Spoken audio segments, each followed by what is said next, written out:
ကျွန်တော် GJS မှာကျွန်တော် point line polygon လို့ခေါ်တဲ့ဒီ geometry feature တွေကျွန်တော်ဒီဆွဲရပေါ့နော်ဆွဲခါတော့ digitize လုပ်တယ်ပေါ့နော်ဆိုတော့ digitize လုပ်တဲ့အခါမှာကျွန်တော်တို့ကတခု feature တခု point line polygon တခုခုဆွဲပြီးတိုင်းကျွန်တော်တို့က attribute table တွေပေါ်လာပြီးမှအဲ့ attribute table ထဲမှာကျွန်တော်တို့သူနဲ့သက်ဆိုင်တဲ့ accelerator တွေကိုကျွန်တော်ဖြည့်ပြီးတယ်မှာနောက်တစ် feature တခုကျွန်တော်ဆက်ဆွဲလို့ရအောင်ဆိုတော့တခါတလေမှာကျွန်တော်တို့အဲ့လို attribute table ကိုတခုဆွဲလိုက်တခုဖြည့်မဖြည့်ခြင်းဘူးဒီfeature တွေကိုပဲတစ်ဆက်တည်းကျွန်တော်တို့တောက်လျှောက်ဆွဲသွားမယ်เนาะပြီးမှကျွန်တော်တို့လိုချင်တဲ့ attribute တွေကိုနောက်ကြမှာကျွန်တော်တို့ပြန်လည်ဖြည့်တယ်ဆိုတော့ဒါမျိုးဆိုလို့ရှိရင်ကျွန်တော်ဒီ option လေးကအရင်အသုံးဝင်တယ်เนาะဆိုတော့အရင်ဆုံးကျွန်တော် digitizing လုပ်ဖို့ကျွန်တော်ဒီနေရာလေးကကျွန်တော်ဒီ temporary script လေးကနေတခုကျွန်တော်ရွေးလိုက်ပေါ့နော်အခုကျွန်တော် velocity polygon လေးတခုကျွန်တော်နမူနာအနေနဲ့ကျွန်တော်ဆွဲပြတယ်ဆိုတော့ polygon တခုကျွန်တော်ဘာမှမရွေးတော့ဘူးဒီနေ့တော့ကျွန်တော်နမူနာအပြင် name ဆိုပြီးကျွန်တော်တခုပေးလိုက်တယ်နော်ပေးပြီးကျွန်တော် okay ပေးလိုက်ဒါဆိုရင်သူ့ရဲ့ attribute table မှာကျွန်တော်တို့ကဘာကိုဖြည့်ပြရမှာလဲဆိုရင် name ဆိုတဲ့ဟာကိုကျွန်တော်ဖြည့်ပြရမယ်ဆိုတော့နော်ဟုတ်ပြီဒါဆိုလို့ရှိရင်ကျွန်တော်ဆွဲကြည့်ဒီ text လုပ်ကြည့်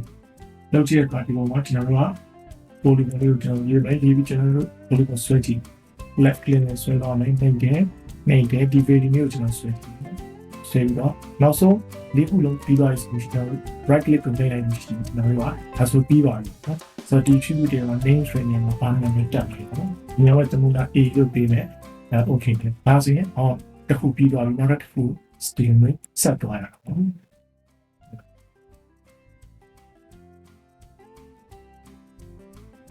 တခါတည်းမှာကျွန်တော်တို့ကဒီလို attribute table ပေါ်လာတာမျိုးပြောချင်တယ်ကျွန်တော်တို့က feature တွေတခု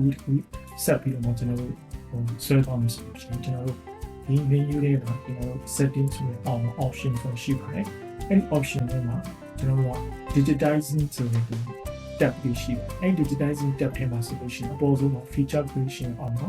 ဒီ suppress attribute form pop-up ဒါလေးကျွန်တော် pop-up တက်တယ်ပေါ့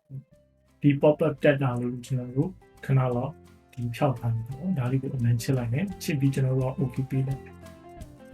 okay ပေးလိုက်ပြီဆိုရင်ကျွန်တော်တို့ကဒီတစ်ခါ digitizing ကျွန်တော်ထပ်ဆွဲကြည့်ဒီကဘယ်လိုပေါ်လာလဲကြည့်တယ် left click နဲ့ကျွန်တော်ဒီစာဝီကိုကျွန်တော်ဆွဲတယ် click ချရတယ်နောက်တစ်ခုချရတယ်ပြီးတော့ကျွန်တော်ပုံစံနဲ့ပြီးသွားပြီဖြစ်တယ်ကျွန်တော် right click နဲ့ဒါဆိုရင် attribute table ပေါ်လာတော့ကျွန်တော်နောက်ထပ်လိုချင်တဲ့ value ကိုဒီလေးတဲ့ကျွန်တော် workshop ဆွဲပါလို့ရတယ်နော်